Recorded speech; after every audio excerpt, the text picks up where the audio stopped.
Welcome to my dear online students. This is another session for class 12th chemistry. You know that in the previous session we have finished up to two types of reaction. That is how we can express the rate of reaction, that is expressed by two ways, either by average method or by instantaneous method.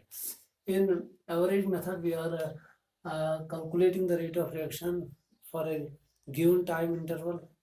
For a long time interval we are calculating the rate of reaction in case of average rate of reaction, but in case of instantaneous rate of reaction we are calculating the rate of reaction for a particular instant of time.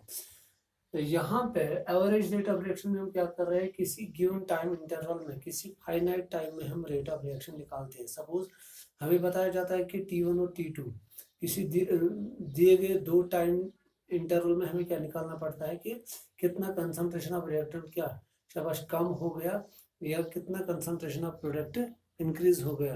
तो वो हमें बताना होता है किसी given time interval में. मगर जब हम इंस्टेंटेनियस रेट की बात करते हैं तो वहाँ पे हम क्या कर रहे हैं, वहाँ पे हम किसी पर्टिकुलर टाइम पे, किसी पर्टिकुलर मोमेंट पे, किसी जिसको हम क्या बोलते हैं डेफिनेट टाइम के लिए हम क्या निकालते हैं, शाबाश रेट ऑफ रिएक्शन. तो बच्चों आपको यहाँ पे ये बात याद रखनी है कि डिफरेंस क्या है. वहाँ पे इंस्टेंटेनियस रेट ऑफ रिएक्शन में क्या होता है, जो टाइम इंटरवल होता है वो बहुत छोटा होता है, बहुत कम होता है, स्मॉल टाइम में हमें निकालनी पड़ती है क्या रेट ऑफ रिएक्शन. तो वो मैंने बताया वहाँ पे हमें टेंजेंट ड्रॉ करने की ज़रूरत पड़ती है. तो फिर उसी टेंजेंट का स्लोप हमें क्या देता है, शाबाश रेट ऑफ रिएक्शन.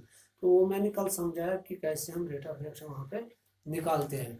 तो अब इसमें आपको बहुत सारी चीज़ें याद रखनी है. मैंने आपको बताया कि रेट ऑफ रिएक्शन में सपोज अगर हम बात करेंगे, अब सपोज चाहे एवरेज रेट ऑफ रिएक्शन हो, एवरेज रेट ऑफ रिएक्शन या instantaneous rate of reaction, instantaneous rate of reaction. Suppose अगर मैं बात करूंगा मिसाल के तौर पर एक रिएक्शन है यहाँ पे, शाबाश R gives P, reactant gives product. तो इसके लिए अगर मुझे क्या लिखनी होगी, एवरेज रेट ऑफ रिएक्शन. तो वहाँ कैसे लिखेंगे, क्योंकि इसका स्टोइकियोमेट्रिक कोएफिशिएंट 1 है, इसके लिए क्या आएगा minus delta concentration of R divide by delta T in terms of reactant, और वो किसके बराबर भी होगा plus delta P molar concentration, square bracket का मतलब है मोलर कंसंट्रेशन डेल्टा T. और मैंने बार बार आपको बताया negative sign indicated decrease in the concentration of reactants and plus sign indicates increase in the concentration of products with the passage of time. इसी तरह अगर हमें इंस्टेंटेनियस रेट ऑफ रिएक्शन को लिखना हो तो हम इसी को क्या देते हैं, लिमिट. उतना लिमिट देते हैं कि जैसा कि हम मान के चलते हैं कि जो टाइम है वो बहुत कम है. सपोज अगर मैं इंस्टेंटेनियस रेट ऑफ रिएक्शन लिखूंगा यहाँ पर, तो मैं ऐसे भी लिख सकता हूँ minus delta R divide by delta T. इसका मैं बताऊंगा यहाँ पर T टेंड्स टू 0. जो टाइम है वो कितना है, वो किसको अप्रोच कर रहा है, इतना छोटा टाइम है कि जैसे हमें लग रहा है कि कुछ टाइम ही नहीं है. तो तब जाके हम इसको कैसे लिखते हैं, minus DR divide by DT. In terms of product कैसे लिखेंगे, suppose plus delta P divide by delta T. तो यहाँ पे अभी हम क्या करेंगे, शाबाश लिमिट लिखेंगे T टेंड्स टू 0. तो वो क्या बन जाएगा, शाबाश DP डिवाइड बाई DT. तो ये है तरीका लिखने का किसका, शाबाश rate of reaction whether it is average rate. तो यहाँ पे तो वो आपको पता है डेल्टा R किसके बराबर होता है, वो फाइनल माइनस इनिशियल के बराबर होता है, और final concentration minus initial concentration, और डेल्टा T भी आपको पता है. ये सारा मैंने कल आपको बताया. अब यहाँ पे आपको और एक चीज याद रखनी है कि जो रेट ऑफ रिएक्शन होती है, जो रेट ऑफ रिएक्शन होती है वो कभी भी शाबाश नेगेटिव नहीं होती है. अलबत्ता हम यहाँ पे नेगेटिव इसलिए लिखते हैं, ये रिप्रेजेंट करता है खाली decrease in the concentration of reactants. Rate of reaction हमेशा क्या शाबाश पॉजिटिव होती है. तो ये आपको यहाँ पे याद रखना है. सबसे इम्पॉर्टेंट चीज है अब जो हम रिप्रेजेंटेशन करते हैं. अगर ये तो अब आपको समझ आ गया, चाहे आप इस फॉर्म में लिखो चाहे आप इस फॉर्म में लिखो, अब आपको रेट ऑफ रिएक्शन समझ आया. अब यहाँ पे हमें एक रिलेशन देखनी है कि अब अगर हमारे पास एक ऐसी रिएक्शन है, सपोज मैं आपको बार बार समझा रहा हूँ, ये 2A gives 3B, ये एक हाइपोथेटिकल रिएक्शन है, इसमें स्टोइकियोमेट्रिक कोएफिशिएंट सेम नहीं है। यहाँ पे जो स्टोइकियोमेट्रिक कोएफिशिएंट है वो डिफरेंट है। तो इस चीज को समझने के लिए हम क्या करते हैं, सपोज अगर मुझे इस रिएक्शन का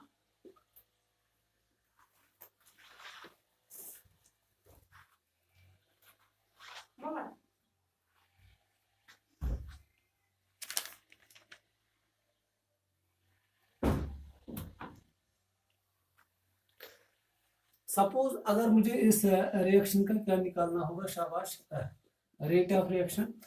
तो जिस तरह अभी मैंने यहाँ पे बताया था R gives P, तो इसका रेट ऑफ रिएक्शन आप लोगों ने समझ लिया। और कभी कभार हम क्या करते हैं, हम रेट रिएक्टेंट के रेस्पेक्ट में भी लिख सकते हो, रेट प्रोडक्ट के रेस्पेक्ट में भी लिख सकते हैं। वो आपने भी समझा, चाहे आपने शाबाश minus delta R divide by delta T लिखा, यही इसका क्या हो गया, शाबाश, representation of rate of reaction भी, और rate of reaction with respect to reactant, क्योंकि यहाँ पे स्टोइकियोमेट्रिक कोएफिशिएंट सेम है, यहाँ पे स्टोइकियोमेट्रिक कोएफिशिएंट सेम नहीं है।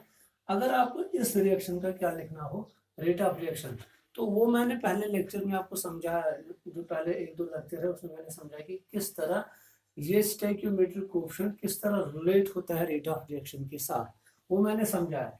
तो जब हमने देखा, हमें वहां पे ये पता चला कि अगर इस रिएक्शन का क्या निकालना होगा, रेट ऑफ रिएक्शन ROR, तो वो किसके बराबर होगा, शाबाश, with respect to reactant A, वो किसके बराबर होता है, -1/2, शाबाश, dA/dt, और किसके बराबर होता है, शाबाश, +1/3 dB/dt। ये है रिप्रेजेंटेशन उस टाइम इसके रेट ऑफ रिएक्शन। मगर सवाल है, अब अगर हमें क्या लिखना होगा, शाबाश, अब तो आपको समझ आ गया रेट ऑफ रिएक्शन। और रेट ऑफ रिएक्शन हम इन टर्म्स ऑफ, जब आपने देखा तो वहां पे हम इन टर्म्स ऑफ एक्स निकालते हैं। इन टर्म्स ऑफ एक्स क्या लिखते हैं, सपोज अगर हम बोलेंगे इस ए में से एक्स मोल्स तब्दील हो गई किसमें, बी में, तब जाके हम इस रेट ऑफ रिएक्शन को किस रेस्पेक्ट में लिखते हैं, dx/dt। यहाँ पे आप क्या लिख सकते हो, प्लस माइनस, तो x के रेस्पेक्ट में हम क्या लिखते हैं, रेट ऑफ रिएक्शन। अब किसके बराबर है, -1/2, शाबाश, dA/d2 dt, शाबाश, +1/3 d, यहाँ पे प्लस और माइनस का रिप्रेजेंट करना जरूरी है, dt। अब यहाँ पे सपोज अगर अब आपको क्या निकालना होगा, रेट इंडिविजुअल रिएक्टेंट या इंडिविजुअल प्रोडक्ट की क्या निकालनी होगी, रेट। ये तो हो गई overall rate of reaction. Overall rate of reaction dx/dt इसके बराबर भी है, इसके बराबर भी है। ये अब आप पे डिपेंड करता है कि आप किसके रेस्पेक्ट में लोगे। अब अगर मुझे निकालना होगा किसी इंडिविजुअल की रेट, इंडिविजुअल रिएक्टेंट की रेट या इंडिविजुअल स्पीशीज की रेट अगर मुझे इस रिएक्शन में निकालनी है, सपोज मैं निकालना चाहता हूँ यहाँ पे कि किस रफ्तार से ए की कंसंट्रेशन कम हुई है, डिक्रीज हुई है, या किस रफ्तार से ए कंज्यूम हुआ है, डिसअपियर हुआ है, तो हम क्या लिखेंगे, तब जाके हमें खाली कितना निकालना होता है, dA/dt, ये हमें निकालना है। तो वो किसके बराबर आ जाएगा, dA/dt, इसके साथ क्या साइन रहेगी, शाबाश, माइनस, क्योंकि ए रिएक्टेंट है, ये कम हो रहा है, ये मैं किसके साथ रिलेट करूंगा इस टाइम, इसके साथ, तो ये किसके बराबर आ जाएगा, इज इक्वल टू शाबाश 2 इंटू, क्योंकि ये 2 डिवाइड है यहाँ पे, क्योंकि हमें खाली क्या निकालना है, शाबाश, हमें खाली निकालना है rate with respect to A, reactant A, तो वो किसके बराबर आ जाएगा, dx/dt। समझ आ रहा है। तो अगर हम रिएक्टेंट के रहे तो यहाँ पे भी माइनस लिखेंगे, क्योंकि यहाँ पे मैंने बताया ये प्लस और माइनस होता है, जब माइनस माइनस वो कट हो जाएगा तो ओवरऑल क्या हो जाता है, जो रेट निकलती है वो पॉजिटिव निकलती है। ये आपको यहाँ पे समझ आया होगा। या आप ऐसे भी लिख सकते हो 2 इंटू रेट ऑफ रिएक्शन। इसी तरह अगर आप इसके रेस्पेक्ट में निकालोगे बी के रेस्पेक्ट में, तो तब जाके क्या बनेगा, प्लस dB/dt, इसके बराबर आएगा, शाबाश, 3 इंटू शाबाश dx/dt। तो ये है इस टाइप फार्मूला।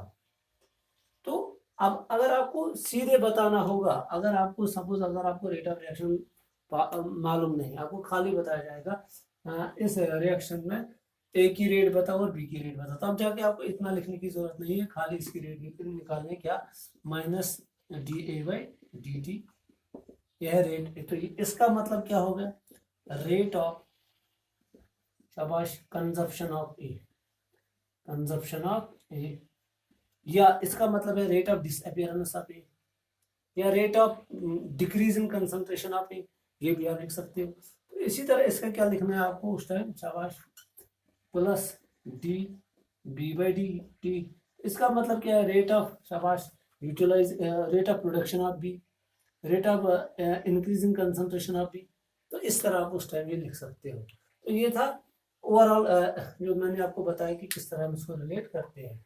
अब इसमें बहुत सारे क्वेश्चन हम सिलेबस में हमारे को आते हैं, मगर उससे पहले मैं आपको समझाऊंगा, क्योंकि मैंने आपको बताया हम किसी भी रिएक्शन की रेट को दो तरीके से रिप्रेजेंट करते हैं, या तो एवरेज मेथड से या तो इंस्टेंटेनियस तरीके से। This are the ways of expression. कभी कभार हमारे पास एक और तरीका आता है कि हमें पूछा जाता है कि आप हमें बताओ हमें बताओ initial rate of reaction. Initial rate of reaction क्या होता है, वो भी अब आपको यहाँ पे समझना है। Initial rate of reaction, initial rate of reaction का मतलब क्या है, ये वो रिएक्शन है जब हम रिएक्शन को स्टार्ट करने जा रहे हैं। When we are going to start reaction, at that time the rate of reaction is called initial rate of reaction. तो यहाँ पे मैं लिखूंगा initial rate of reaction। तो आप इसका सिंपल सा आंसर लिख सकते हो, इट मीन्स, इसका मतलब क्या, it means when we are going to start the reaction, that is called, शाबाश, इनिशियल रेट ऑफ रिएक्शन। यहाँ पे लिखूंगा मैं, it means the rate of reaction, it means the rate of reaction, वो rate of reaction when we are going to start the reaction। Reaction के start होने पे जो रेट होगी उसी को हम क्या बोलते हैं, शाबाश, क्या कहते हैं उसको, इनिशियल रेट ऑफ रिएक्शन। और हम ये भी बोल सकते हैं rate at the start of the reaction, rate of reaction at the start of the reaction, that is called initial rate of reaction. तो इसको हम कैसे लिखेंगे, सपोज अगर अब मैं यहाँ पे लिखूंगा with respect to reactant D R divide by D T, तो ये हमेशा